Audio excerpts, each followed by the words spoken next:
board.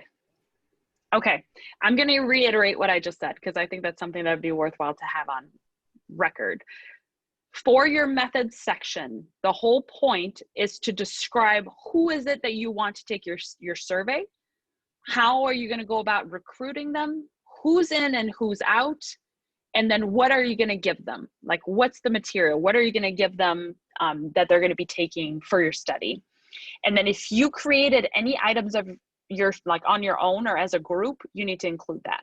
So again. Sorry, can you repeat that? Oh, sorry, Yep. he was just about to do it. Can you do it just one more time? I was about to do it. Yep, one more time. Okay, so who do you want? So if you have a specific study where you're looking at the impact of stress on college students during a pandemic, you probably want to make sure that the people who are responding to your survey are in college, right? Because that is the population you've identified. If, however, you pick something that's really broad, like, okay, one of you guys is doing like birth order stuff, right? Yeah, maybe that doesn't matter really how old they are. So you want to know the impact of personality trait and birth order. Then you would want probably a fairly equal distribution of male and female and a wide range of age groups. But you would need to say that in your method section, that you're seeking a diverse group, combination of male and female in your recruitment. Okay, and then so you want to say who is it you're looking for, what inclusion or exclusion criteria you have. And I say exclusion not as in like a pejorative or like I don't want these people to take, nothing like that. It's just really if they participated in your study, it would skew the data in such a way that it would no longer be meaningful. For instance, if I'm looking at college students' sense of agency and desire to work to support to get some funds, I don't know, to something like that, financial management with college students, and then I have like 95% of my sample that is a traditional age college student between 18 and 22, and then I have 7 of them that are in their 50s that are going back to college. Might that impact your study? In what way? Older people probably have like a stable job. Right. So the way they interact and manage their finances is going to be really different than somebody who's just starting out, right? Like that may be their first or second job. And if what I'm after is how college students manage their finances, then yeah, a 50-year-old might be a college student as well, but that's really not who we're interested in. And having them be part of the study would skew our data. They would become an outlier. So that's why including some inclusion and exclusion criteria is so important, okay? So that's your participant section. Who do you want? How will you recruit them, right? Are you sending out an email? What's your sampling technique? Is it of convenience? You guys are just sending, everybody you know on Facebook, right? Or is it just at Aquinas campus? What does that look like?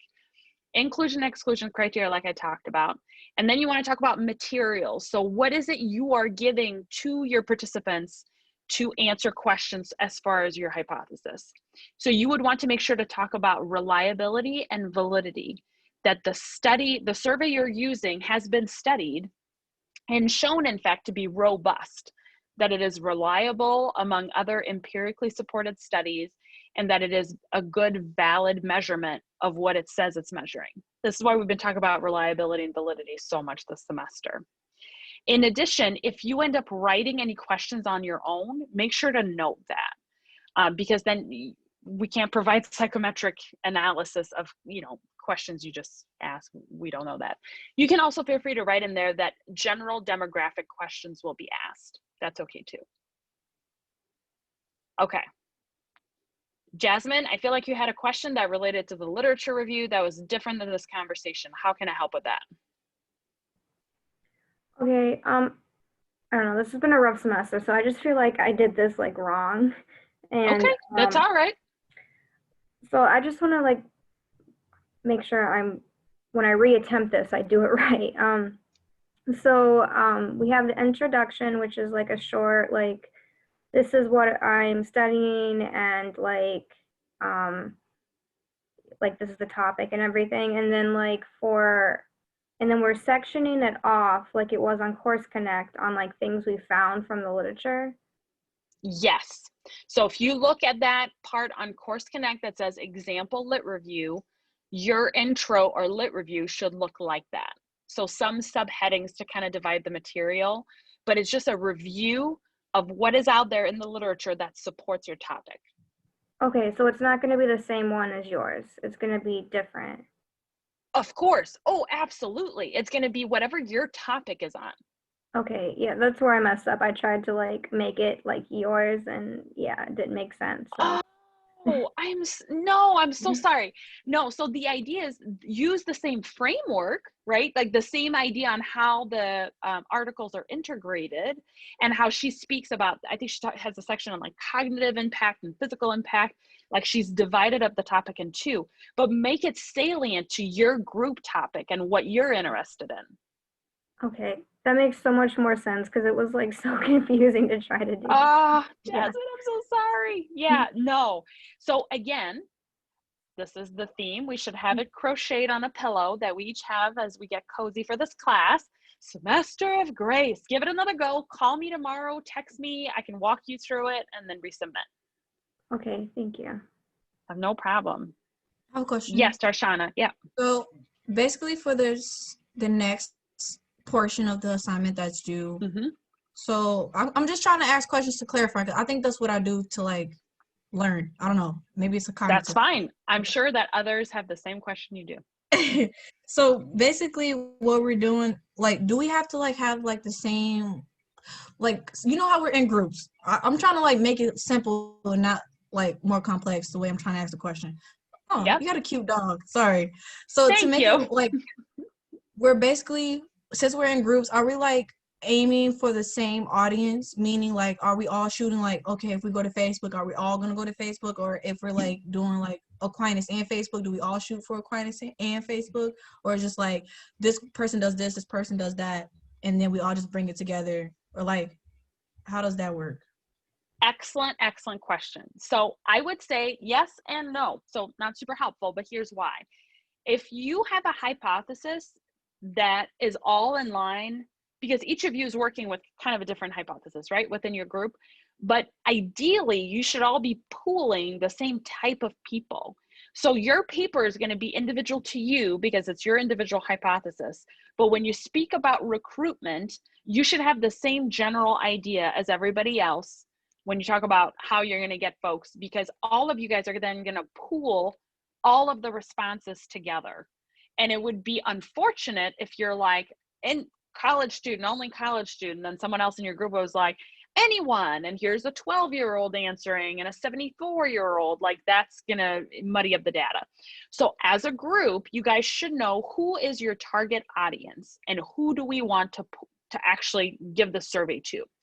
Now, if one person says, if you guys are thinking you just want anybody above the age of 18 and it could be a big match, then maybe one of you says, hey, I'm going to go on Facebook. The other one can say, hey, I'm going to go on Aquinas. That's fine, because then you're going to get it all together and it's going to be varied. But as long as you guys have the same target audience in mind, that should work. Does that make sense? Okay. And this is why, you know, this is a work in progress. And so before you submit your final paper, and this is why we do it in steps, is that sometimes there's adjustments. Maybe you'll write that for your methods, like your goal, and by the way, this is how real research happens, right? Like you have goals and you set out what you want to do. And then, you know, reality hits and you realize, oh, I got to come up with plan B. And so then you do revisions, right? So same thing with this. You may have in your method section that all you're going to do is give it to Aquinas students, and you're going to email it to a bunch of students in different classes, and then you find out no one's answering, and you're like, well, plan B, I got to go to Facebook, or I got to go to family members, or, and that's okay. We'll talk about that next week when we meet in our smaller group, so that each of you has developed a plan A, plan B. Does that help? Okay. Any other questions? Meeting for next week. Mm-hmm. Is that going to be like each group will have like a different time slot, or are we all going to meet and then you're going to put us into just kind of like share group kind of things and you bounce between them?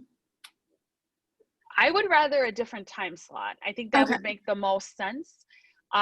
I do believe there's 4 groups. So I think giving 30 minutes to each and having a 5-minute buffer between the two, maybe even a 10-minute buffer would be smart in case one group goes longer. I want to make sure you guys have all the extra time that you might need. And if a group needs more time, we can always set aside a different time as well.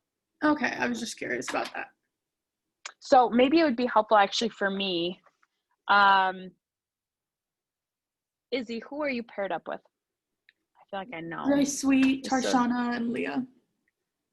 Okay. And you guys are birth order, right? Yep, birth order and Okay. personality. So I'm just gonna call you guys the birthers. Is that cool? Okay.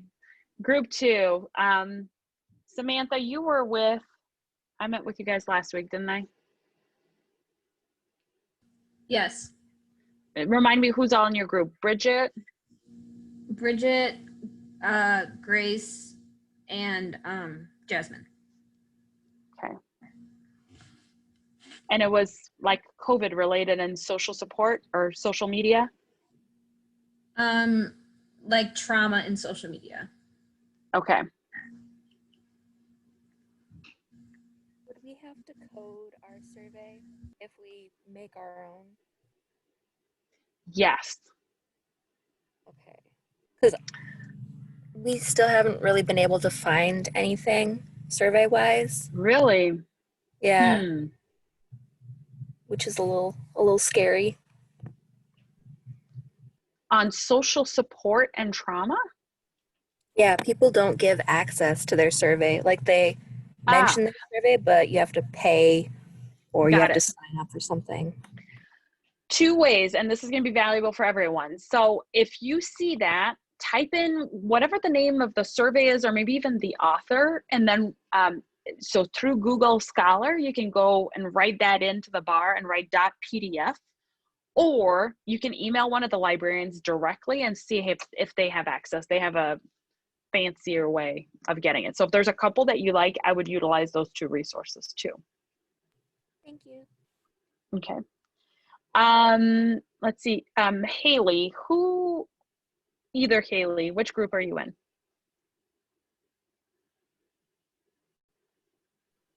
I'm in a group with the other Haley and then Elise and Morgan. Okay, and remind me your topic again.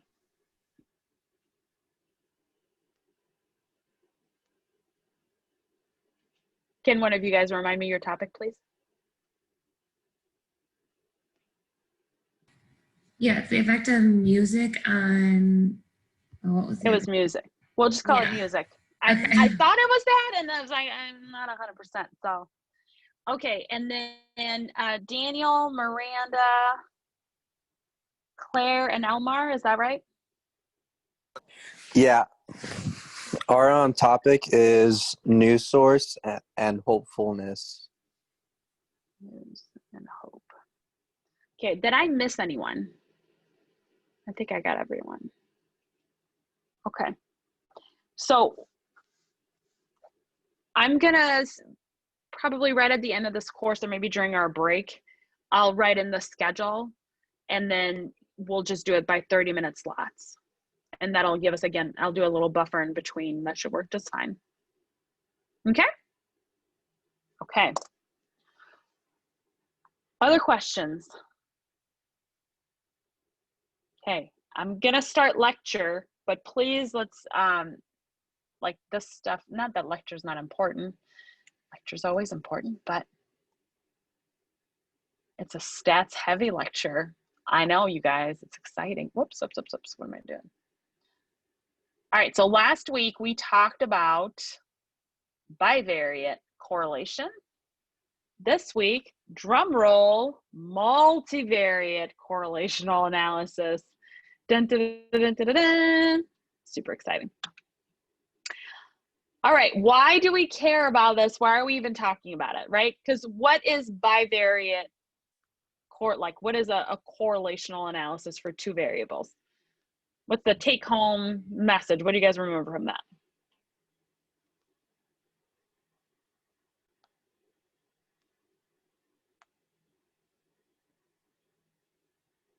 What do we think? What's bivariate? What does that mean?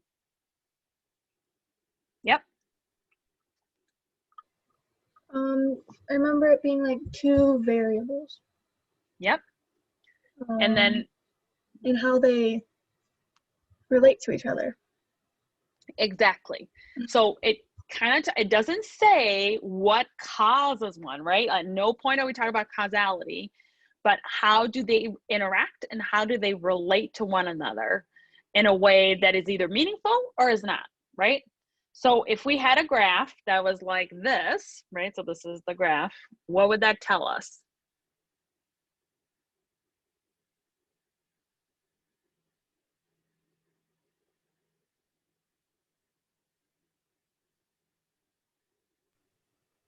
Positive? What? Positive correlation, which means as one variable goes up, the other variable goes up. So that would be a positive slope. So I think this is the example I always use. The more I eat, the more I weigh, right? One directly impacts the other in a both going up way. If you have a correlation that's like this, that means as one variable goes up, the other one goes down, okay? So it's all about the relationship that it has. It's not necessarily a bad thing, right? The more I work out, the less I weigh. Just a lot of weight examples here. Let's see. The more I study, the less I sleep. Maybe not such a good one, but right? Okay. So it speaks to the relationship between the two. But in the social sciences, we're not always just interested at a binary relationship, just two specific variables. Sometimes it's really beneficial to look at multiple variables and their impact on another variable. So multivariate designs involve more than just two variables. It's multivariate, not bivariate, right? Bi meaning two, multi meaning more than two. So when you're looking, again, this idea of causation, which is not how this gets to that, it's a little bit more flux than that. You look, and we've talked about this again ad nauseum the last 3 weeks, but you want to look at covariance, right? We'll talk about this particular issue, narcissism and overpraise. You want to talk about temporal precedence. What came first? What was the order that we saw things? And then internal validity. How well do items hang together and work together? Okay. So first, we can talk about establishing temporal precedence with longitudinal design. What do you guys think longitudinal design means? Something is designed to go over a long period of time. Exactly. So if I'm interested in seeing what is the cognitive impact on children who had to go through remote learning in their kindergarten year, right? How appropriate for now. I'm sure there's a study on that right now. They would be interested in testing them now, and maybe in 3 years, and maybe in 5 years. So it's a longitudinal study because it is continuing over time. So with that, you're able to establish some sort of temporal precedence of what came first. Was there an instigating effect? Was there something that happened that triggered something else that you saw? The reason why longitudinal studies are so powerful is that you're not looking, right? Like if I was doing a study on kindergartners and then at the same time doing a study on, you know, 3rd graders and then another study on 7th graders, how would that be different than just doing a longitudinal study?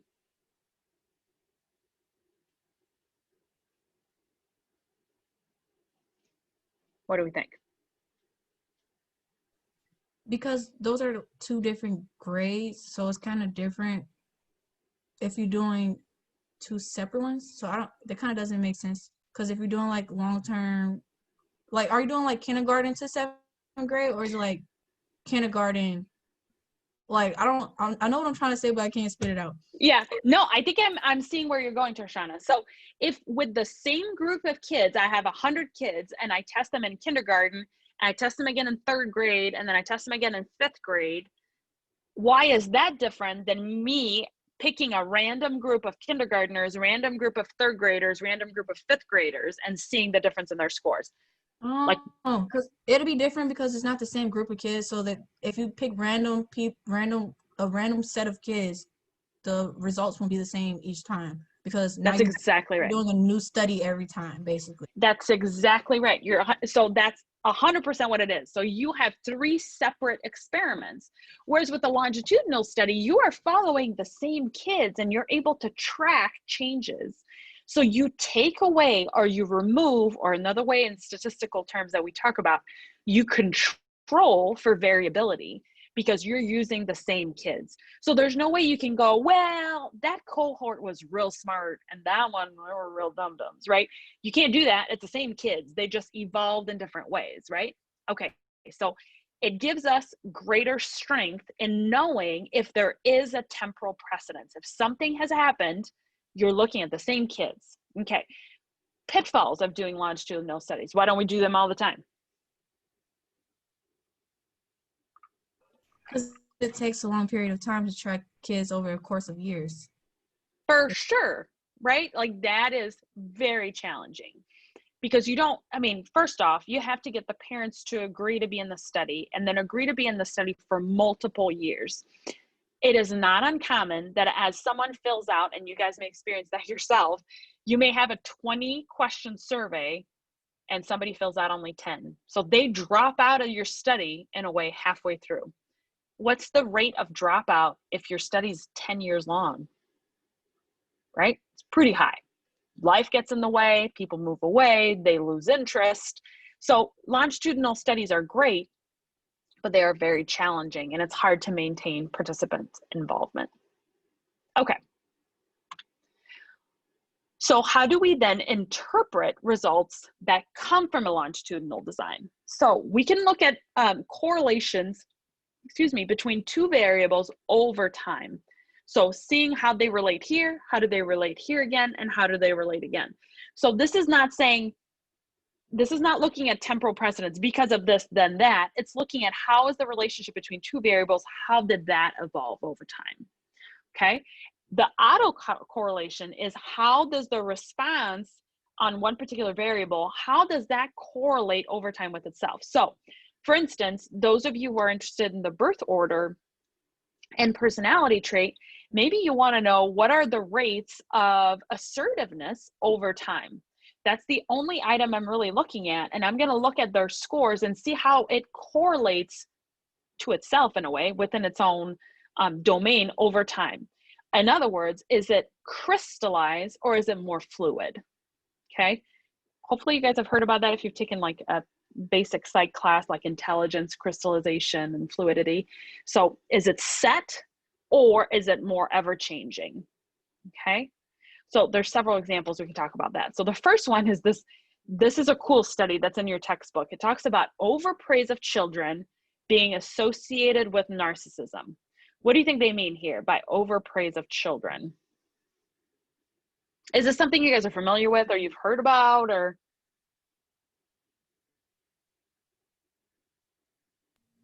I haven't heard anything about it.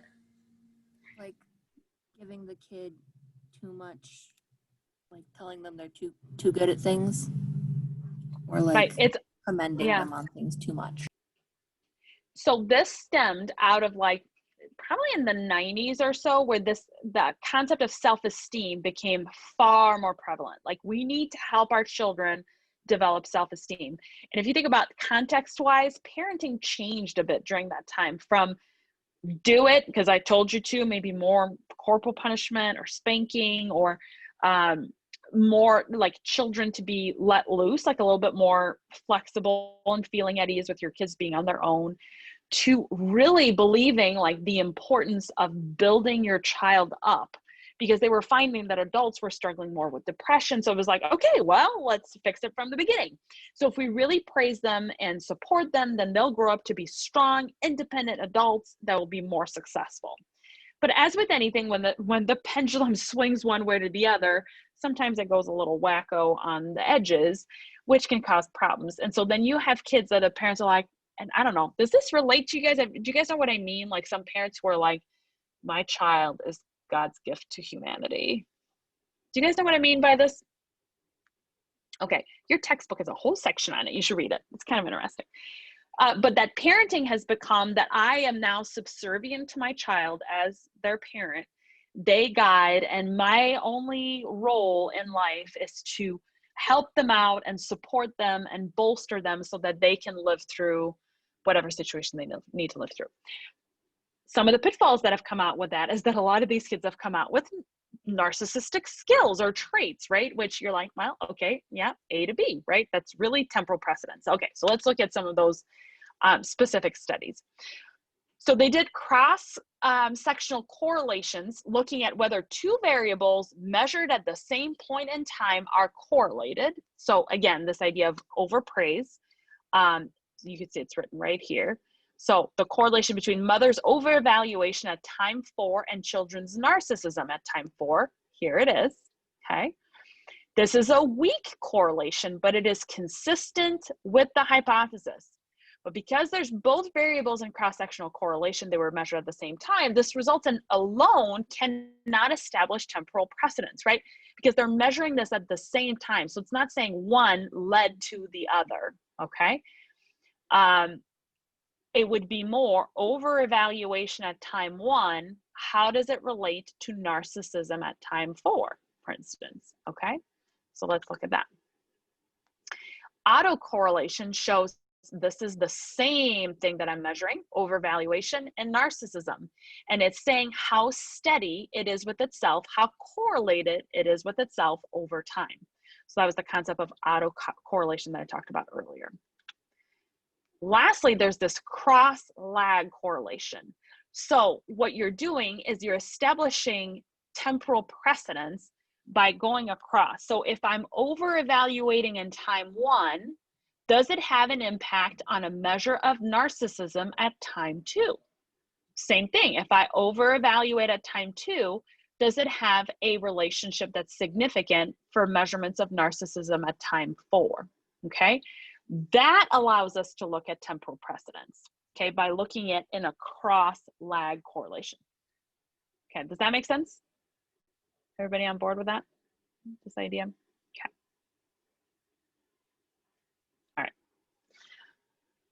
So in longitudinal design, we can provide some evidence for causation by, again, fulfilling these 3 specific criteria. So we're looking at covariance, temporal precedence, but also internal validity, which that is our area of challenge. So if we look right here, by measuring only 4 variables, as we've seen, we're going to talk about TV and aggression. There's in your textbook, they talk about,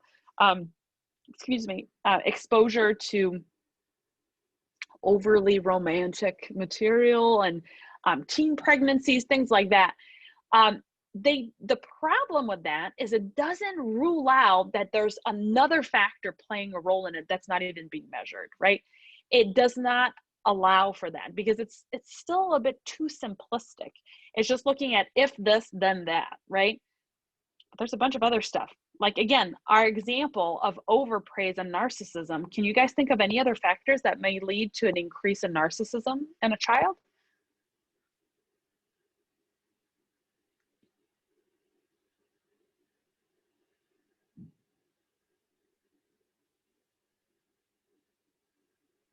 I'm thinking like favoritism, either from parents over other siblings or from like a teacher or kind of instructor if the kid is doing like dance lessons or something. Yeah, that's a great one. So overpraise from a separate authority figure. Yeah. What about just innate personality? Like, have you guys met people that they are so confident, you're like, why? And you've met their parents and you're like, it's not them. It's not because they built you up. That's got to be coming from inside of you. Anybody relate to that or no? Guys, I wish we were in person because I could see these like, instead of black boxes. But that's a thing, right? That's like another factor, another variable that's not being looked at all. That may in fact have a big role.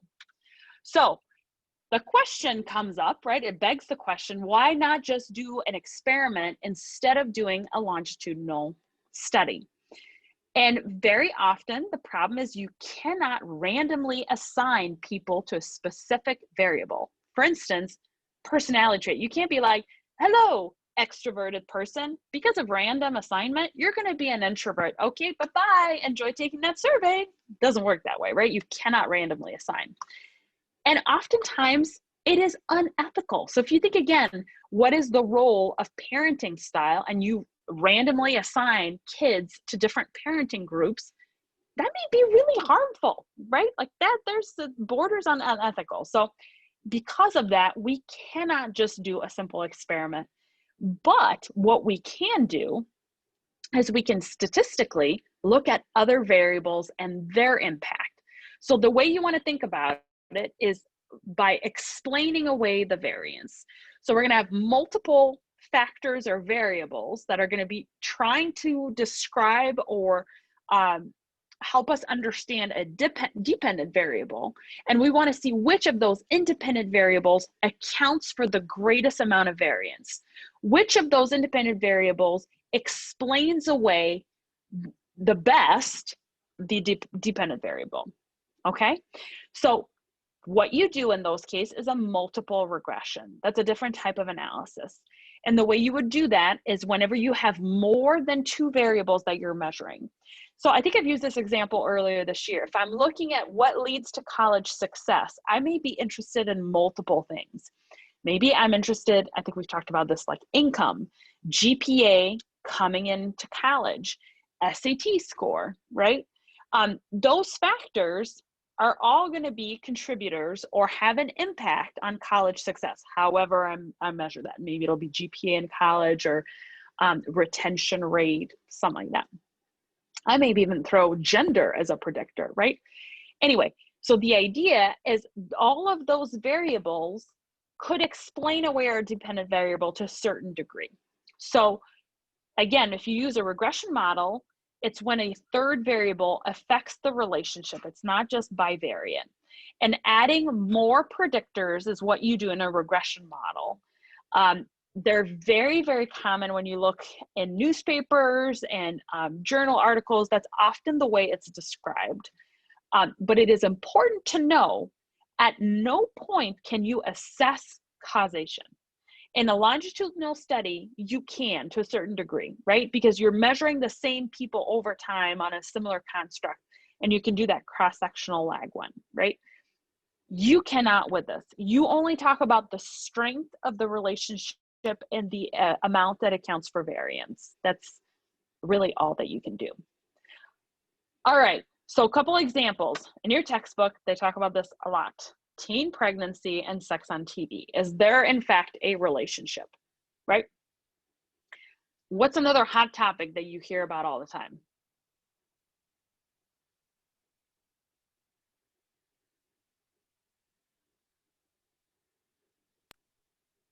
Drug use. Grace, if you're speaking, I can't hear you.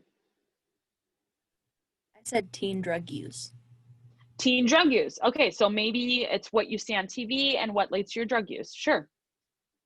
For a long, long time, and this is still something that's being evaluated, is violent video games and aggression, right? Or exhibiting violence. And in all of those, whenever you hear about them, it begs the question, what it's really asking is, does one cause the other, right? Like with school shootings, so often this is part of the conversation. Does the exposure to violent content, either on TV, movies, video games, does that increase someone's propensity towards violence or aggression? Similarly, does exposure to sex, to romantic content via TV, movies, probably not video games, I can't really think of one that would apply to that, but does that increase the rate of teen pregnancy? So people want to see a linear relationship. Well, because, right, we probably want to reduce the rates of teen pregnancy, reduce the rate of school shootings. So, right, simple thinking and logic says, if I take this away, then the problem is not a problem. But just basic statistics tells you it's not one-to-one. It's not because of this, this causes that. right? Is it just bivariate? Are there just 2 factors involved in that?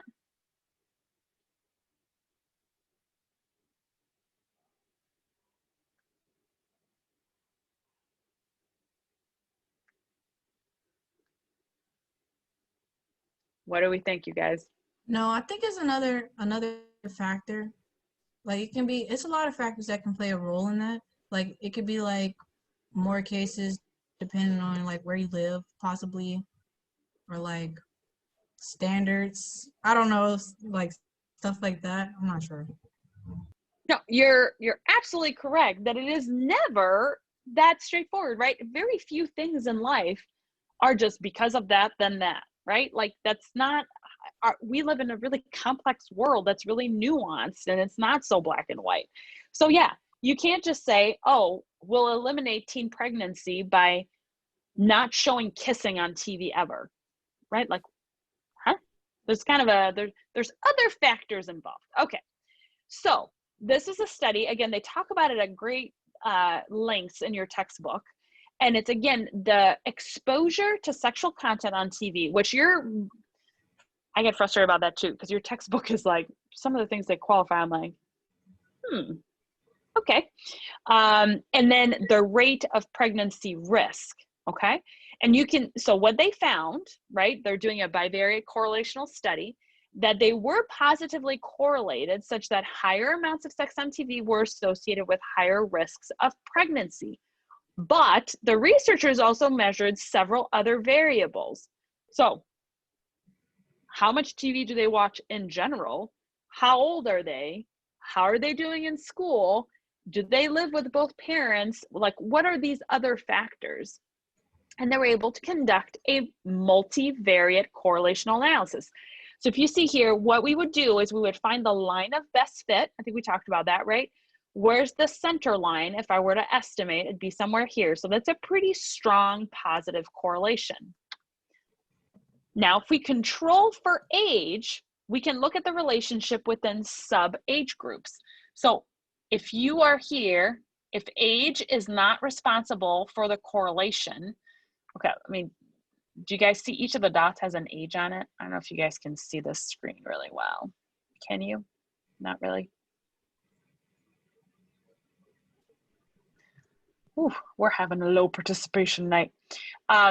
Okay, so if you control for, that means you are holding it constant. So that's the term I used earlier in a regression. The way you would do that in stats is you would put it first in your regression analysis. So it would look at the correlation, but then you could also hold it as a constant, right? So you control for it, so you're not accounting for the variance within it. So when you conduct, again, if you're controlling for a constant, that's where you're controlling for another variable. So perhaps sexual content and pregnancy are correlated only because older teens are both more likely to watch more mature shows and more likely to be sexually active, right? Hopefully that makes sense, right? Like that age plays a role. If that's the case, then all 3 variables are correlated with one another. Viewing particular content on TV and getting pregnant, but also as age increases, that would be correlated as well. So age, right, means increasing in TV viewing and in pregnancy risk. Okay, I just talked about that. Okay, it talks about the different age groups. You guys can take a look at that. They describe it really well in your textbook. But it's the idea, again, of controlling the variance of one particular variable.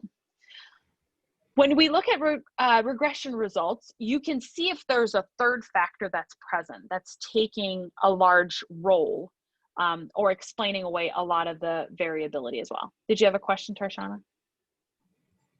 Oh, no, I thought I heard you. Okay. Okay. So if you look again, this is what you would get. In doing a multiple regression on SPSS, you would get something like this. The beta, which is actually your slope, if you think about it like the slope of a line, and how significant it is. So you see both of those have, maybe you can't see, but those have asterisks. So that means that it's significant at the less than 0.001. Well, that's very significant. So that is how you would be able to see. This is a regression table in a journal article, for instance. That's what they would report. And that would show you that both of those predictors are significant predictors of the dependent variable, which is pregnancy risk.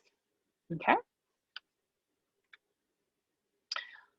Oh, this describes, so this is the equation for the slope of a line. So your beta is this value right here, right?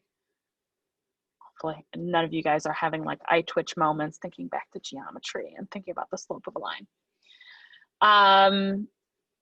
Okay, so you see the column that's labeled beta, and R, because we've talked about R as a correlational value, right? Pearson R. So there's some similarities between the two of them. They both have a directionality model, whether it's positive or negative. And then the strength of it is also measured by the value you get. So the closer you get to 1 or -1, the stronger the relationship. So you can compare the beta strength in a regression table the same way you could compare different regression, because it's standardized. It's on the same scale.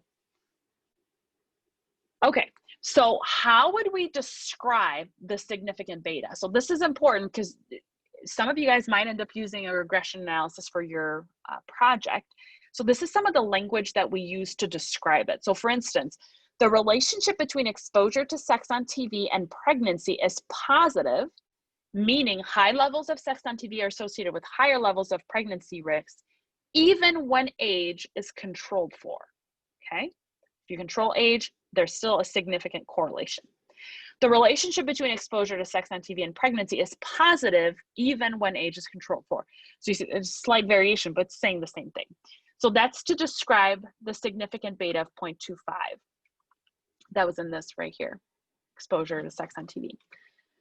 You can see here, if the beta is not significant, meaning it did not significantly impact, you would say the relationship between family meal frequency and child academic success is not significant when controlling for parental involvement. You're just using the word, statistically significant, whether it is or is not, and you're using the word controlling for if there's another variable that you're trying to manage when evaluating a correlation. Okay. Is this making sense to people? Are we tracking? Yes. Okay, sort of, kind of. Okay, please do let me know if something's not adding up and you have questions, do let me know. Okay. The beauty of multiple regression, you see I get excited, I think it's really cool, is that you can keep on adding predictors. You can evaluate a ton of stuff. So again, in all of your studies, you're gonna have some demographic variables on top of your specific survey. So you can look at multiple variables as well. So you can have a better sense of a causal claim. You still can, but you're approaching it a little bit more, because the more variables you include, the more you can control, and it gets smaller and smaller and smaller. So you see here, these are all the predictors for the dependent variable of pregnancy risk.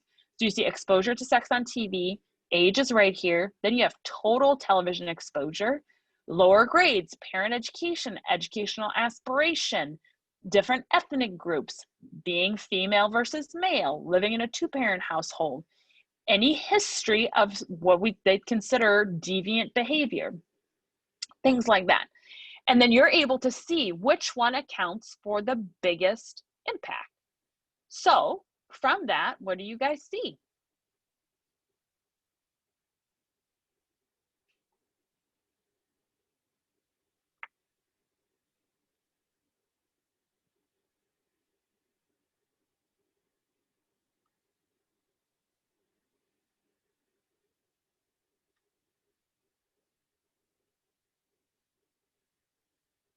Okay, right off the bat, if you look at significance, anything that says NS means not significant. So if you take it from that approach, these 4 variables are not significant predictors of pregnancy risk. So if I look lower grades, parent education, educational aspiration, and being Hispanic or versus other ethnicities, that doesn't have much of an impact, okay? But these are, and this one at the bottom, intention to have children before age 22. Being female, though, pretty high. So being female puts you at higher risk for a pregnancy. Does that kind of make sense? You're more likely to be pregnant if you're female. I'm buying that. I'm buying that all day. Okay, so that's part of what's great about regression analysis is you can see them all on the table and see how much variance they account for. This is how it would be written in a research article. So you would write something like social support significantly predicted depression score. You would do kind of an italicized beta, what the beta score was. You would also provide the t-score. This here is your n, the number of people in your research study, and you would include your p-value. Now, this may seem scary because you're like, that's a lot of stats. I did not think this was this course. But the reason why we talk about it is you guys are going to need to speak as to your results when you write up your paper. If you do a regression, this is how you would write it. You could also write it in this way. Social support also explained a significant proportion of variance in depression score. So here, keyword, significant proportion of variance. So we need to report the variance. And here it is, it's R squared. Here's our value of R squared. This is then an F score. We have not spent a lot of time on talking about that, so don't worry about that. You've got degrees of freedom, again, don't worry about that. And then your sample size. Here's your F score. Most important thing, here's your p-value, and then is less than 0.001, which is why we deem this a significant, right? Significant proportion. And then this here, 0.01, again, significantly predicted. So those are some of the language that we'll use in reporting our statistics for our research. So when you're reading popular articles or even in magazines, I feel like now, if they use words like researchers or scientists and then insert any of those verbs, predicted, controlled for, taking into account, or correcting for, or adjusting for, you know they probably did a regression. Now, you might ask yourself, do I care one way or the other what stats they did? But sometimes it's kind of interesting to be like, oh, I'm putting 2 and 2 together. This is what they did for this study. And that's also helpful for you guys in terms of how you'll write your results section. Okay, now again, regression does not establish causation. Multiple regression is not a foolproof way to rule out all kinds of third variables. You cannot control for unmeasured variables. I cannot underline that enough. If there is something that you are not measuring as part of your study, right? It could be the thing that impacts things the most in your study, that has the greatest amounts of variance. But if it's not measured, we don't know about it. And because of that, in a regression model, we can never say that this causes that, because we're not looking at all variables. That's just not possible of any study, really. Hopefully this is a good take home. Regression does not lead to causation. The same way a correlation does not lead to causation. Okay.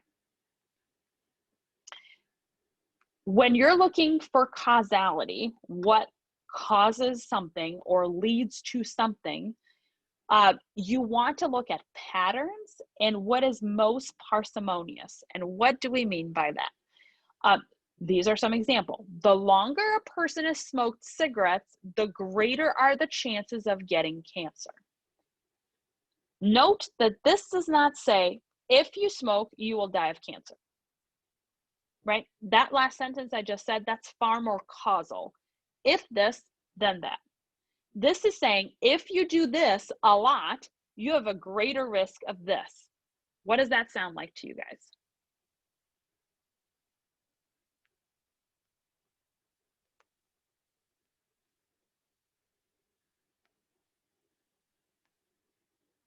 It sounds like that to me.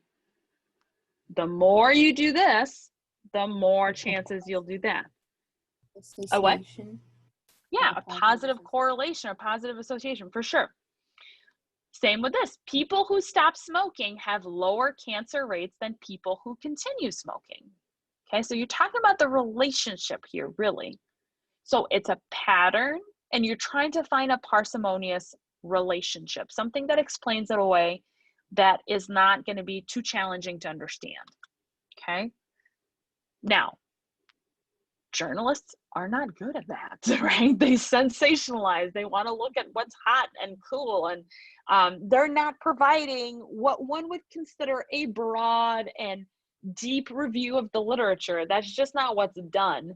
And again, this is key. Science is cumulative. Journalists only take a snapshot. This is why at any given time, if someone tells you, you know what I just heard? The fastest way to lose weight is to drink coffee, 15 cups a day. Or if someone else tells you something bananas like, I just heard that the way to live to 110 years old is by having 3 glasses of wine every week, you know, or you can type that into Google and probably come up with the exact article that they talked about, that they probably were referring to. But it took a tiny little snapshot and did not explain the entire study, right? There was like their quick takeaway points that were probably really cool to put in a magazine. That's what was put out there, not the entirety of what we know about science and nutrition and longevity, right? It's just a quick snapshot. So we need to be mindful of that. And especially because how often do you guys read or see headlines or see that on your Facebook page? Don't do this. It'll cause cancer, or this will kill you. Like in the news, I feel like they are always like, do you have Clorox wipes in your home? News at 6 tells you that it'll kill you, you know? Or the reverse. If you don't have them, you'll die because COVID, all the things. So sensationalism with that, especially when there's anything that's causally explained in the news media, just big red flag. All right, mediation and moderation. I think we've talked about this a little bit. You can have a third variable which mediates or moderates the relationship between 2 existing variables. Did we talk about this? I feel like we kind of did. Is that ringing a bell for people? Not so much. No, we're going to go over it again. So I think we definitely talked about this example, this idea of deeper conversation, kind of helping in building social connectedness and social connections, which can then lead to greater well-being. So if you have a lot of deep talk with close friends, that can lead to increase in quality social ties, which then leads to you feeling better, right? Increased well-being. One can also say that the more you have these deep talks, the more it'll increase your sense of well-being. But really, it's this mediating effect, right? It's this factor right here, having greater social ties or maybe higher quality social ties, that is likely to be impacting well-being.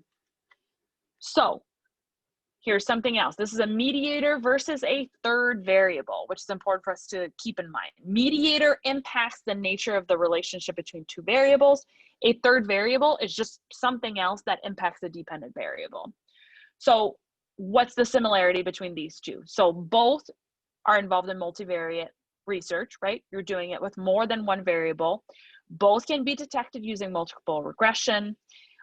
Difference though, third variables are external to the bivariate relationship, just like I just described, and mediators are internal, meaning, they're part of the relationship that exists between 2 variables already. It's not like a third one that's kind of standing on its own.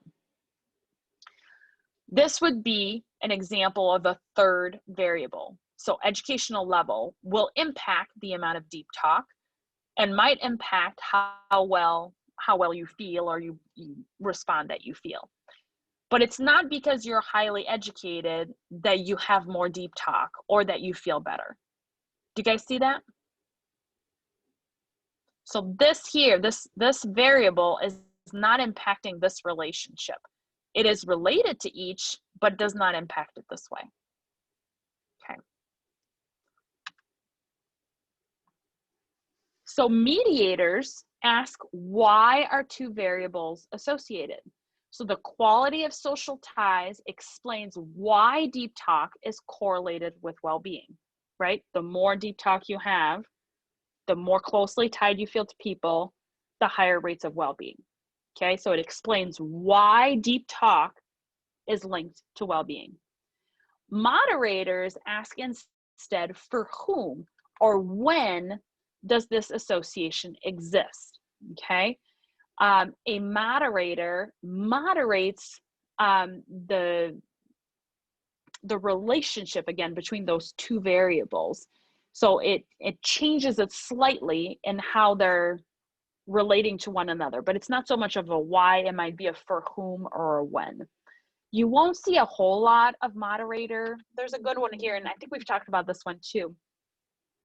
It's when there's an association again between two variables that changes depending on the levels of another variable.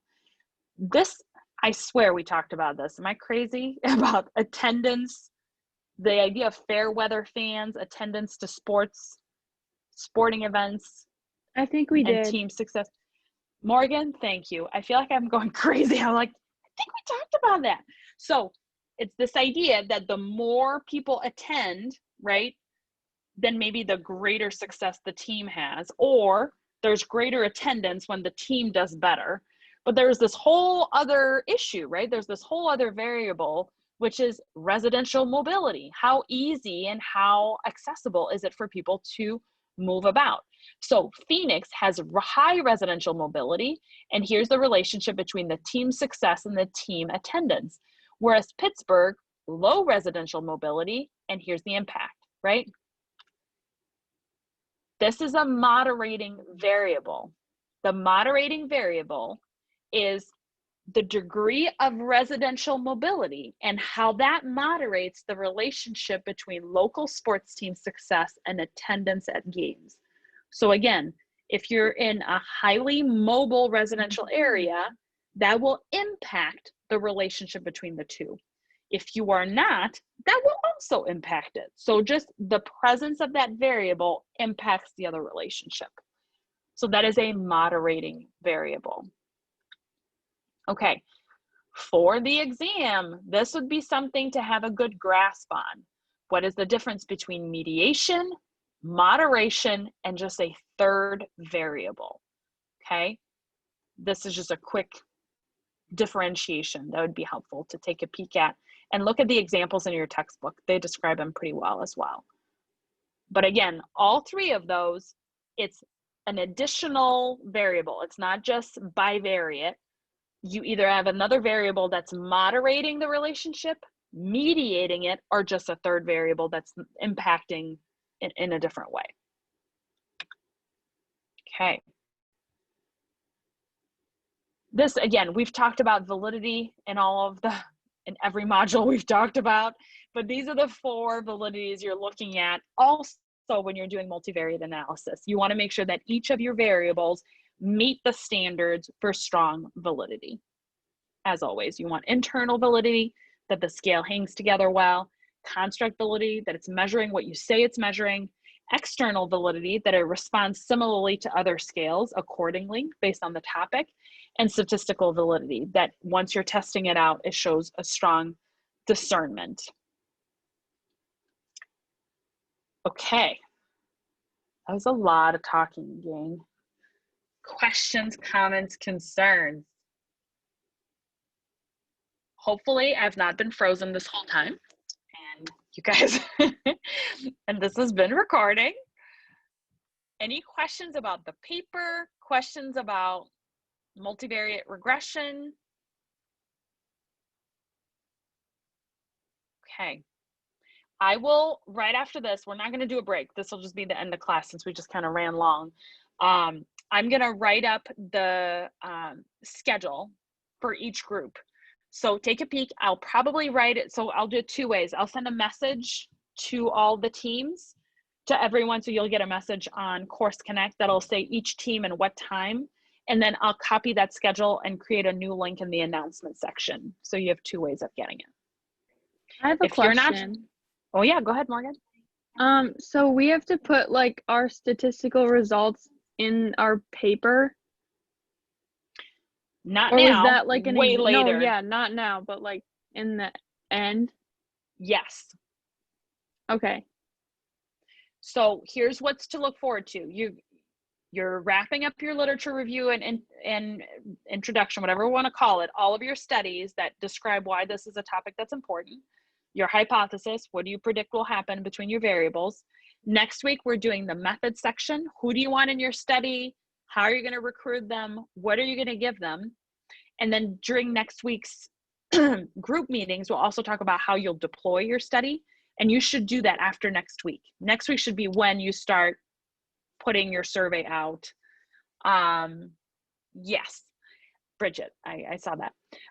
So we'll do that. Next week, you'll be able to then, after our meeting, start deploying.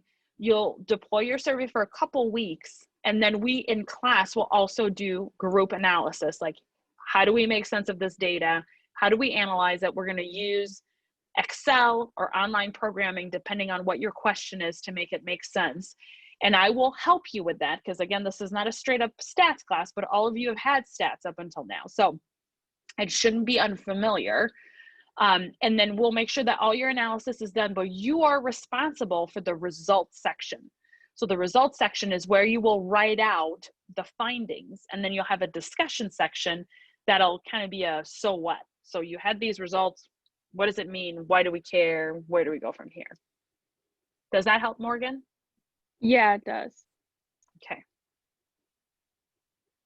Other questions?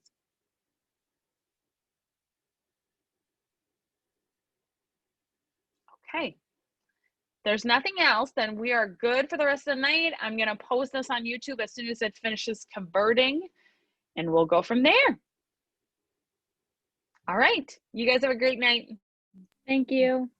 No problem.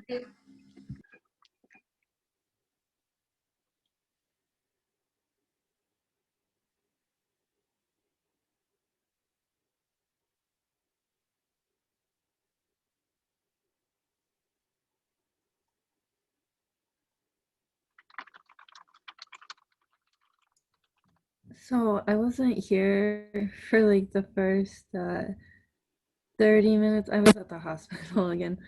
Oh so no.